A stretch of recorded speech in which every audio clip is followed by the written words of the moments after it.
The next song is called All the Things I Love About My Wife.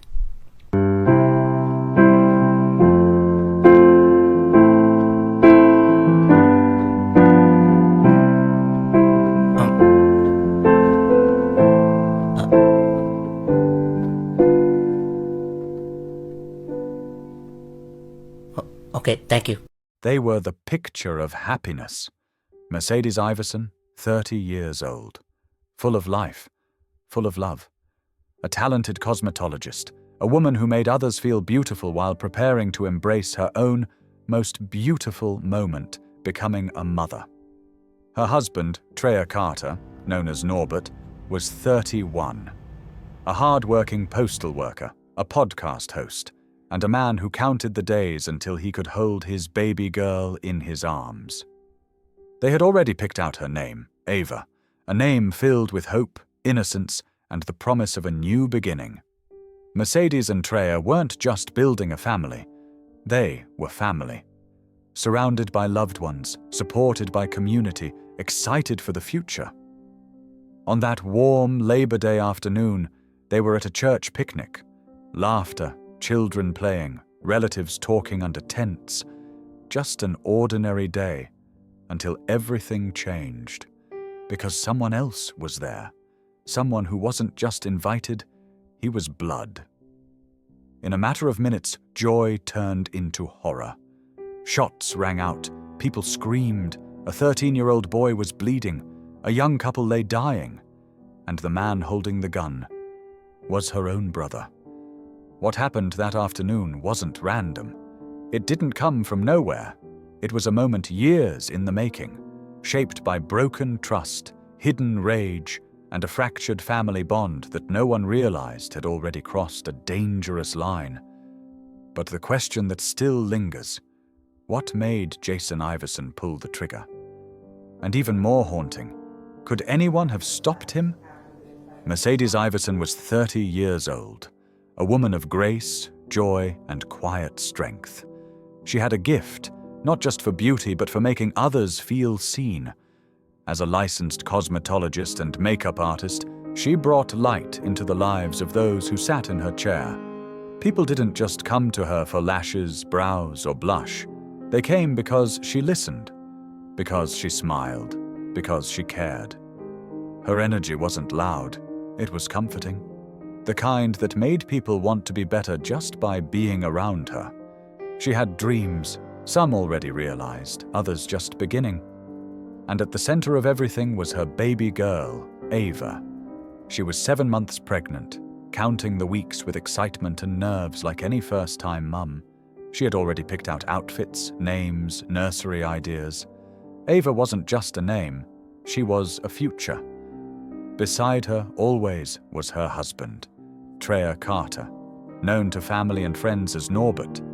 He was 31, a postal worker by day, a podcast host by passion.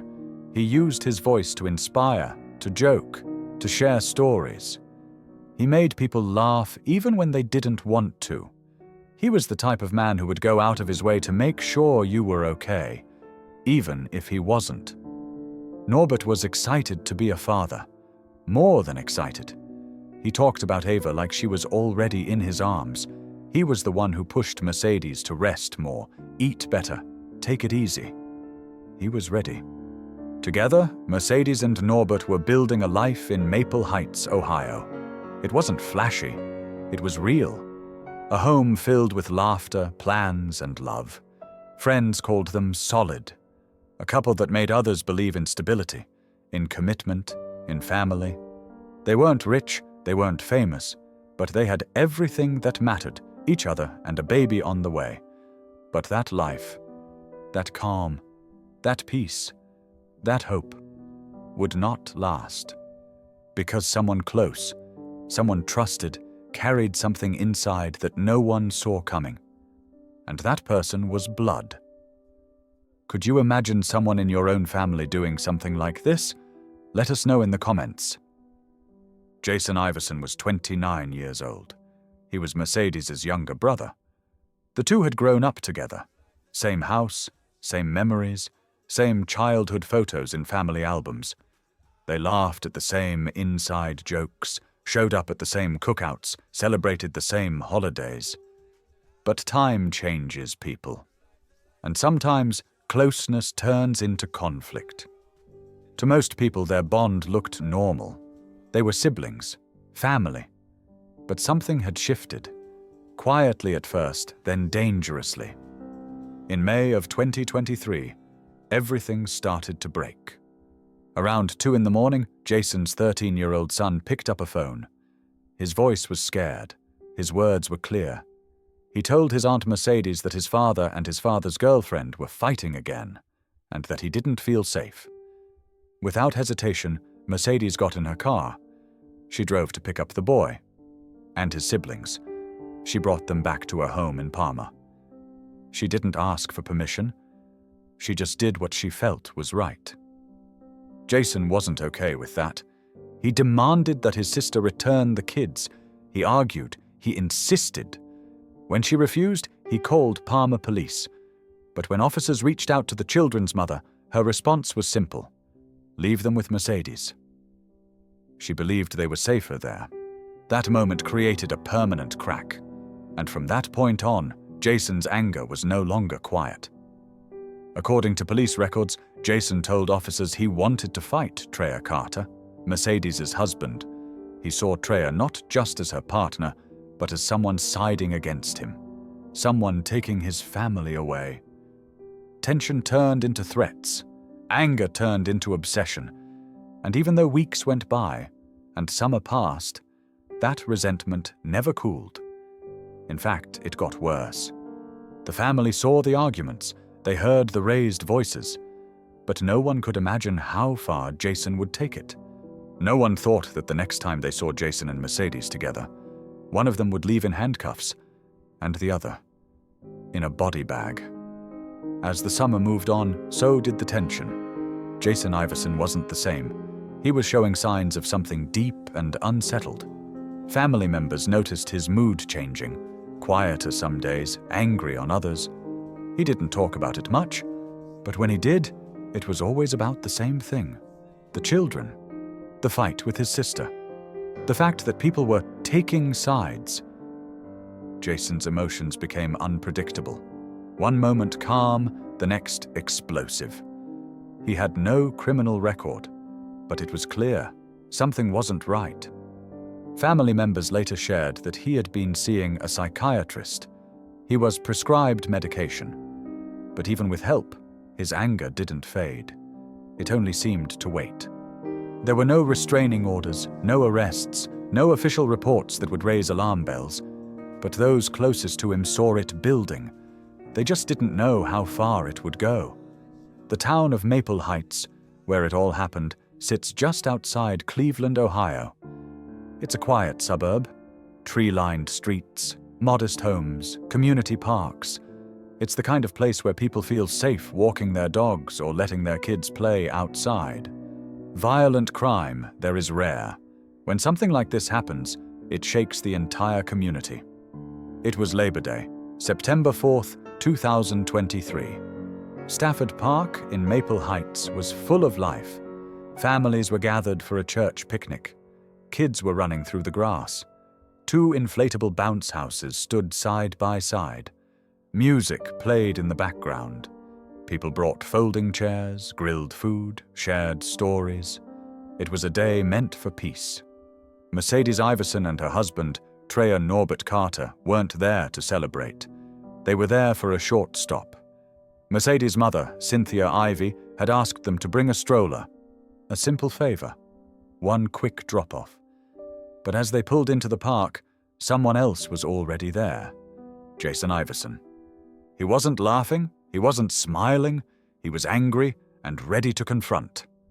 Witnesses say Jason got into a heated argument with his mother shortly after arriving. Voices were raised, the air shifted. Then he saw Mercedes and Treya. They got back into their car, along with Jason's 13-year-old son, who had come with them. They wanted to leave, but Jason stood in front of their vehicle. He blocked them. He pounded on the hood. His hands hit the metal like fists full of fury. Mercedes swerved to avoid him. She tried to drive away. She didn't get far. Jason pulled out a gun. He raised it toward the back window of the car. He fired. The bullet tore through the glass. It grazed his son's upper lip, then continued, hitting Mercedes in the back of the neck. She never had a chance. She was rushed to the hospital, but by the time help arrived, it was too late. Mercedes and her unborn baby girl, Ava, were pronounced dead. Treya ran. He jumped out of the car and ran towards the park's public restroom. Maybe he was trying to hide. Maybe he was trying to draw Jason away from others. We may never know. But Jason followed. Surveillance footage later showed him entering the bathroom. And inside, he opened fire. 12 times. 12 bullets. All aimed at Treya. By the time police reached the scene, Treya was dead.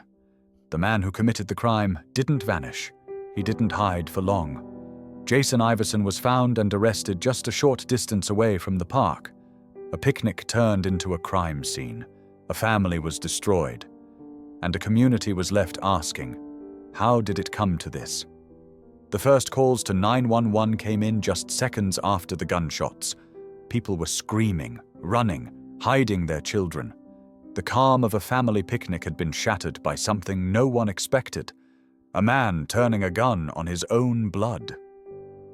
Multiple witnesses described the same thing. A man chasing, firing, and then walking calmly away. Police officers from Maple Heights and surrounding areas rushed to the scene. The moment they arrived, they were met with chaos. Bodies on the ground, people crying, others pointing towards the direction the shooter had gone. It didn't take long. Just a short distance from the park, Jason Iverson was located. He was still carrying the gun, a semi-automatic pistol. Officers took him into custody without incident. At first, the scene was confusing. Why would a brother do this? Why would he shoot his sister, her husband, and his own son? But the pieces started to come together quickly. Witnesses told officers about the argument that happened earlier in the summer, how Jason had been furious when his children were taken in by Mercedes, how he had blamed both her and Treya for keeping his family away. Some said he never truly let it go. There was video footage from the park, showing Jason blocking Mercedes' car, pounding on the hood, firing into the back window, and chasing Treya into the bathroom. It was all caught on camera. The 13-year-old boy, wounded but alive, told police what he saw, what he felt, and who pulled the trigger. During questioning, Jason confessed. He didn't deny what he had done. In fact, he told officers, "I destroyed a whole family that day." He showed remorse, but no reason could justify the weight of what had just happened. And just like that, the investigation shifted, from searching for answers to building a case for justice. The courtroom was silent as Jason Iverson stood before the judge. His hands were cuffed, his head was low. Just months earlier, he was a father, a brother, and a son. Now, he was a confessed killer. March 13th, 2024, Jason Iverson pleaded guilty to 3 counts of aggravated murder for the deaths of his pregnant sister Mercedes Iverson, her husband Treya Norbert Carter, and their unborn child Ava. He also admitted to a charge of felonious assault for shooting his own 13-year-old son. In front of the victims' families, Jason spoke quietly but clearly. "I destroyed a whole family that day. I deserve whatever punishment is coming towards me." The courtroom remained tense. Emotions were raw. April 17th, 2024. Jason was sentenced to life in prison without the possibility of parole, plus 8 more years for the shooting of his son. But it was what happened before the sentence that broke the room. His son, now 14, stood at the podium. He had survived the shooting, but the emotional scars ran deep. His voice shook as he faced the man who had fired that gun, his own father. "I can't sit here and hate you for the rest of my life. That's too much to weigh upon myself," he said. "But I also know I can't sit here and forgive you." He buried his head in his arms as tears streamed down. His words echoed across the courtroom. Treya Carter's family also spoke. His mother, Antoinette Turner, said the pain hasn't lessened with time. She had lost her only son, her daughter-in-law, and the grandchild she never got to hold. "This is not what I envisioned for my kids," she said, "and it hurts." She wished for the death penalty, not out of revenge, but because the pain felt permanent. To honor Treya, his family created a scholarship for seniors at Warrensville Heights High School. It carries his name, Norbert Carter III, and represents everything he stood for: strength, hope, and a future that was stolen too soon. There's no simple ending to this story. No sentence can undo what happened. A family is broken. A child has to grow up with memories no child should carry. And a mother has to live with the unbearable truth that one of her children killed the other. But in the middle of that pain, there are people choosing to speak out, choosing to remember the victims not by how they died, but how they lived. The courtroom is closed, the verdict is in. But the questions, they're just beginning. Could any of this have been stopped? Mercedes tried to protect those kids. She stepped in when her nephew asked for help. She did what she thought was right. But after that night in May, when the boy called her at 2 a.m., when she picked them up and took them in, should someone have stepped in for her too? Why wasn't Jason's mental health taken more seriously? He was seeing a psychiatrist. He was on medication. His anger was known to the family. He had threatened to fight Treya. The tension wasn't a secret. Should law enforcement have done more? Could a mental health hold, a wellness check, anything, have made a difference? And what about the children? Jason's own 13-year-old son was in the car. He watched his father shoot into it. He ran for safety, then watched his uncle gunned down in a bathroom. Now he has to carry that every day. What does healing even look like after that? Can a child ever forgive a parent for something like this? Can a mother ever recover after losing both her daughter and her son in the same day? And what about the rest of us? Are there signs we ignore in our own families? Do we silence concerns because we don't want to start trouble? Do we make excuses for people who show us over and over who they are? It's hard to imagine something like this happening in our own lives. But maybe that's exactly why it hits so hard. Because it didn't happen in some far-off place. It happened at a church picnic, in the middle of a park, on a sunny afternoon, and it came from someone no one ever expected. Do you think justice was truly served in this case? Have you ever ignored red flags in someone close to you, thinking it would all just pass? And how can we better protect families from danger that lives within the home? This wasn't a random crime. This was family.